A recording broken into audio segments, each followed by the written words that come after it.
इस केस में साक्ष्यों के साथ, सबूतों के साथ छेड़छाड़ की गई है ताकि असली गुनहगारों को बचाया जा सके और यह सब एक आपराधिक साजिश के तहत हुआ। जो गृह विभाग के और राज्य सरकार के द्वारा जो है ये केस जो है सीबीआई को जो है वो सुपुर्द किया जा रहा है, अनुशंसा कर दिया गया है। तो क्या लग रहा है अब तो निष्पक्ष जांच होगी? बात यह नहीं है कि सीबीआई जांच करे, बात यह है कि जांच स्वतंत्र और निष्पक्ष तरीके से हो ताकि असली गुनहगारों को सज़ा मिल सके और इंसाफ हो सके। पुलिस के शीर्ष अधिकारी पोस्टमार्टम रिपोर्ट के आने के पहले से ही अगर यह ठान लें कि यह कोई अपराध नहीं है, यह एक आत्महत्या का प्रयास है, तो यह काफ़ी दुखद है। यह बात अपने आप में बहुत गंभीर है और कई सवाल खड़े करता है। एफएसएल रिपोर्ट में ह्यूमन सीमन का मिलना, यह अपनी कहानी खुद को बयां कर रहा, और इन हालातों के मद्देनज़र अगर पुलिस के शीर्ष अधिकारी अगर यह कहें यह कोई वारदात नहीं, यह एक आत्महत्या का प्रयास है, तो यह काफ़ी दुखद है।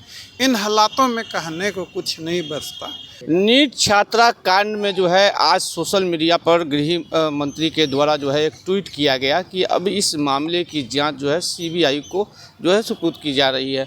तो बिल्कुल आपको बता दें, चूँकि जो है ये मामला जो है 5 जनवरी से जो है वो शुरू हुआ था और 16 जनवरी को इस मामले में डीजीपी के द्वारा जो है एसआईटी का गठन किया गया था और उसके बाद जो इस मामले को जो है एसआईटी की ओर से जो है वो दायरा लगातार जो है जांच का जो दायरा है उसे बढ़ाया जा रहा था और पटना और जहानाबाद दोनों जिलों में जो है एसआईटी की टीम जाकर जो साक्ष्य था उसे कलेक्ट किया जा रहा था। लेकिन इस मामले में जो है पोस्टमार्टम रिपोर्ट भी आए थे और एफएसएल रिपोर्ट भी आए थे, जो कई सवालों के जो घेरे जो है वो कहीं ना कहीं सवाल खड़ा कर रहे थे।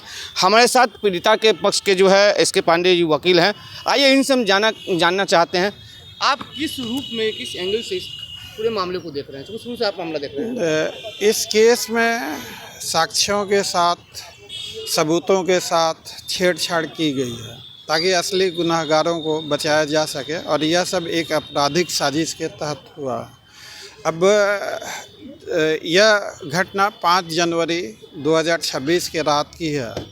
आप खुद देखिए, क्राइम सीन को कब सील किया गया, कब केस प्रॉपर्टी को कब्जे में लिया गया, वारदात की समय से लेके केस प्रॉपर्टी को जब कब्जे में लिया गया, क्राइम सीन पे कितने लोग आए गए, यह चूक है या जानबूझकर यह एक साजिश के तहत ऐसा किया गया, इस बारे में अभी से तो कुछ कहना उचित नहीं होगा। हम लोग हर चीज़ का बारीकी से अध्ययन कर रहे हैं और किसी न किसी ठोस नतीजे पे पहुंचने के बाद ही अग्रिम कार्रवाई क्या करेंगे उस पर कुछ निर्णय ले पाएंगे। अच्छा, चूँकि अब तो जो गृह विभाग के और राज्य सरकार के द्वारा जो है ये केस जो है सीबीआई को जो है वो सुपुर्द किया जा रहा है, अनुशंसा कर दिया गया है। तो क्या लग रहा है अब तो निष्पक्ष जांच होगी? अगर केस के साक्ष्य और सबूतों के साथ छेड़छाड़ हो तो सीबीआई भी, मुझे नहीं लगता कि इसमें इंसाफ हो पाएगा। बात यह नहीं है कि सीबीआई जांच करे, बात यह है कि जांच स्वतंत्र और निष्पक्ष तरीके से हो ताकि असली गुनहगारों को सज़ा मिल सके और इंसाफ हो सके। अगर जिस तरीके से साक्ष्यों और सबूतों के साथ खिलवाड़ किया गया है तो हमें नहीं लगता कि इस केस में इंसाफ हो पाएगा। चूँकि आप तो इस मामले को शुरू से देख रहे हैं, कल भी जब पीड़िता के माता पिता जब डीजीपी के आवास पर पहुंचे थे वहां भी आप मौजूद थे, तो आखिर क्या हुआ कि आप लोग जो पीड़िता के माता जो है वो बाहर निकली थी, उसके बाद वो कह रही थी कि कहीं ना कहीं उन्हें जो भरोसा जो है वो नहीं है कि उन्हें न्याय मिल पाएगा? अब देखिए, इंसाफ की पहली सीढ़ी होती है जांच एजेंसियों की स्वतंत्रता, विश्वसनीयता और निष्पक्षता। अगर जांच एजेंसियां, आप देखिए पुलिस के शीर्ष अधिकारी पोस्टमार्टम रिपोर्ट के आने के पहले से ही अगर यह ठान लें कि यह कोई अपराध नहीं है, यह एक आत्महत्या का प्रयास है, तो यह काफ़ी दुखद है। यह बात अपने आप में बहुत गंभीर है और कई सवाल खड़े करता है। अब पोस्टमार्टम रिपोर्ट और में जो मृतका के शरीर पे जो जख्म पाए गए हैं वो अपनी कहानी खुद ही बयां कर रहा है। एफएसएल रिपोर्ट में ह्यूमन सीमन का मिलना, यह अपनी कहानी खुद को बयां कर रहा, और इन हालातों के मद्देनज़र अगर पुलिस के शीर्ष अधिकारी अगर यह कहें यह कोई वारदात नहीं, यह एक आत्महत्या का प्रयास है, तो यह काफ़ी दुखद है। इन हालातों में कहने को कुछ नहीं बचता।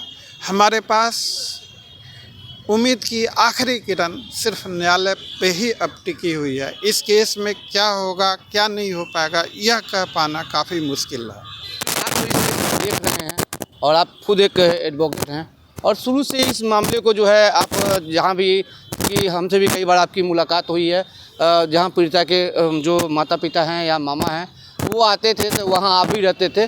तो क्या लगता है कि जो छात्रा है चूँकि वो शंभू हॉस्टल में रहकर पढ़ाई करती थी, उसके बाद जैसा कि बताया गया कि उसकी हालत जब बिगड़ी थी तो उसे पटना के 2 निजी अस्पताल जो है वहाँ ले जाया गया था, उसके बाद जो है उसकी देहांत हो गई थी। देखिए, जो मृतका थी वो होश में आ गई थी। जैसा कि मुझे पता लगा कि उसने अपने माता पिता को इशारों से जब पूछा गया कि तुम्हारे साथ कुछ गलत हुआ है तो उसने इशारों से बताया कि हाँ गलत हुआ है। तो उसका होश में आने का मतलब है रिकवरी स्टार्ट हो गई। उस रिकवरी स्टार्ट होने के बावजूद फिर आगे क्या हुआ अब यह जानकारी तो हॉस्पिटल वाले ही देंगे। मृतका के माता पिता के द्वारा बार बार मांगे जाने के बावजूद भी जांच संबंधित इलाज से संबंधित और वो कोई जानकारी हम लोगों को अभी तक नहीं दी गई।